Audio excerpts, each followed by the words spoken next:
رخصت دی اور ساتھ ایک خادمہ جن کا نام ایمن ہے انہیں ساتھ بھیج دیا۔ یہ نفوس قدسیہ مکہ سے یثرب آئے، 1 مہینہ یا کچھ دن زیادہ وہاں ٹھہرے اور پھر واپس لوٹ آئے۔ اس کی وجہ یہ تھی کہ جو بھی آتا حضور کو دیکھتا، پیشانی میں نبوت کا نور دیکھتا تو برملا کہتا کہ یہ تو اس امت کا نبی ہے۔ لوگوں کا جمگٹھا ہوا۔ سیدہ آمنہ فرماتی ہیں میرے دل میں خوف پیدا ہوا کہ کہیں یہ میرے بیٹے محمد کو گزن نہ پہنچائے۔ اس خوف نے سیدہ کو واپس پلٹنے پہ مجبور کر دیا۔ آدھا سفر طے ہو گیا اور آدھا سفر ابھی باقی تھا کہ راستے میں ایک گمنام بستی جس کا نام ابوا ہے، اب تو وہ گمنام نہیں کیونکہ اس کو نسبت سیدہ آمنہ رضی اللہ تعالی عنہا سے ہے۔ آپ وہاں آ کر کے رک جاتی ہیں، بخار نے آ گھیر لیا اور آپ جان گئی کہ یہ بخار جان لے لے گا۔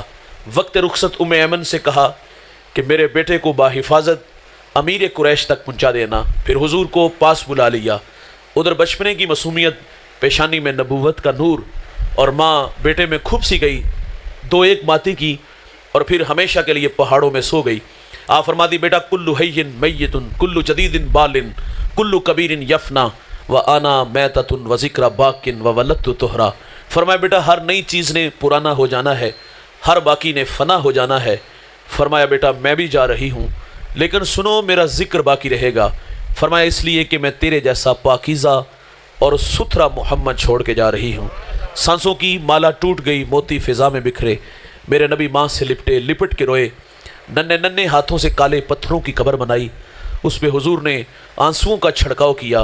پھر جہاں تک ماں نظر آئی حضور پلٹ کے ان کالے پتھروں والی قبر کو دیکھتے ہیں۔ 6 سال کی عمر ہے دوست، ابوا کا ٹیلا ہے اور سیدہ خاموش ہے۔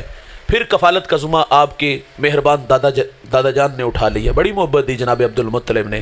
کھانا کھاتے ہیں ساتھ بٹھاتے ہیں، سوتے ہیں تو پہلو میں لٹا لیتے ہیں۔ ذل کعبہ عبد المطلب کی مسند بچتی تھی، بیٹوں کو ضرورت نہیں تھی وہاں بیٹھنے کی، لیکن حضور لاڈلے بڑے تھے، دادے کی مسند پر بیٹھ جاتے۔ بے پناہ محبت وصول ہوئی۔ بھائی جان غم کی کہانی نہیں ٹوٹی، سیلاب نہیں تھما۔ یہ 2 سال بعد جناب عبد المطلب کا بھی انتقال ہو گیا، اور راوی لکھتا ہے کہ جب مکے کے بازار سے عبد المطلب کا جنازہ اٹھا، آگے آگے جنازہ تھا اور پیچھے پیچھے میرے رسول تھے، اور آپ مکے کی دیواروں سے لپٹ کے اپنے دادا کی جدائی میں رونے لگے۔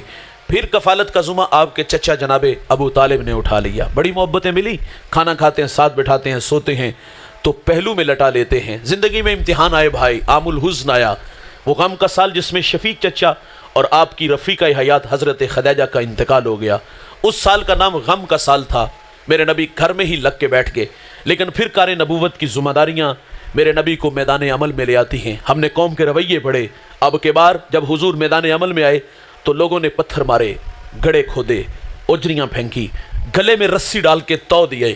کتنے دکھ ہے جو مکہ والوں نے میرے رسول کو نہیں دیے۔ عام الحزن آیا، اور پھر شیب ابی طالب میں 3 سال محصور رہے۔ سوشل بائیکاٹ ہوا، ماؤں کی چھاتیوں سے دودھ خشک ہو گیا۔ بچے بھوک کی وجہ سے روتے ہیں تو مائیں منہ پہ تھپڑ نہیں مارتی، بس اتنا کہتی ہے کہ بچوں اگر تمہارے رونے کی آواز کافروں نے سنی تو وہ تمہارے نبی محمد کو تانے دیں گے۔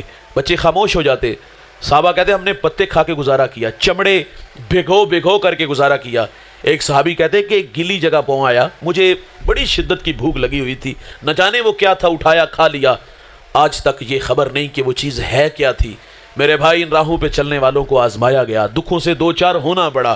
طائف تشریف لے گئے حضور، پڑھے لکھے لوگ ہیں، میں انہیں بات سناتا ہوں، لیکن انہوں نے بھی دعوت کو مسترد کیا۔ حضور فرماتے میں آیا، میں نے تمہیں اپنی بات سنائی، تمہاری قسمت کہ اسے قبول نہیں کیا۔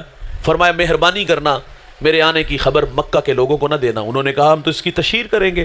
سنیے گا دوست، حضور طائف سے واپس تشریف لانے لگے۔ طائف کا بازار ہے اور 2 رویا کتارے ہیں، اوباش لڑکے ہیں اور ان کے ہاتھوں میں پتھر ہیں۔ میرے نبی فرماتے میں قدم اٹھاتا ہوں تو وہ میرے پاؤں پہ پتھر مارتے ہیں۔ مجھے درد ہوا اور میں درد کی شدت کی وجہ سے زمین پہ بیٹھ گیا۔ وہ آگے بڑھے، حضور کو کندھوں سے پکڑا، کھڑا کیا۔ حضور فرماتے میں دوسرا قدم اٹھاتا ہوں تو وہ میرے دوسرے پاؤں پہ پتھر مارتے ہیں۔ بدن لہو لہان ہو گیا۔ جوانو، اس دین کی بنیادوں میں پیغمبر کا خون ہے۔ یہ دین بڑی محنت سے آیا ہے۔ میں اکاڑا ایک جگہ خطاب کر رہا تھا، کچھ لوگ ناراض ہو گئے، سچ آکھی تے پامڑ مچدے نے، اور اقبال نے بھی کہا تھا کہ چمن میں تلخ نوائی میری گوارا کر، کہ زہر بھی کرتا ہے کبھی کارے تریاکی۔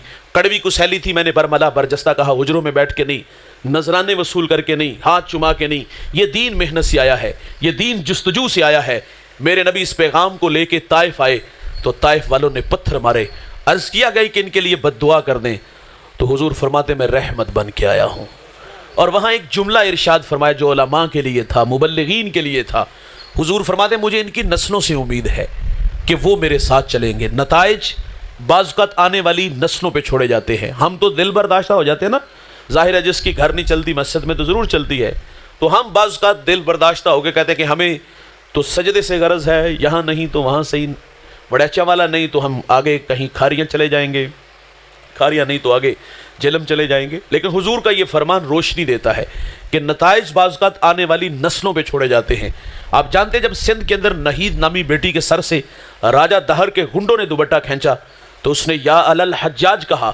حجاج تاریخ کا کوئی قابل ذکر انسان نہیں، بہت بڑا بدماش ہے، اور اس کے ہاتھ ہزاروں لوگوں کے خون سے رنگے ہوئے ہیں۔ اس سماج کا بدماش آدمی کہتا ہے لبیک یا اختی بہن، میں حاضر۔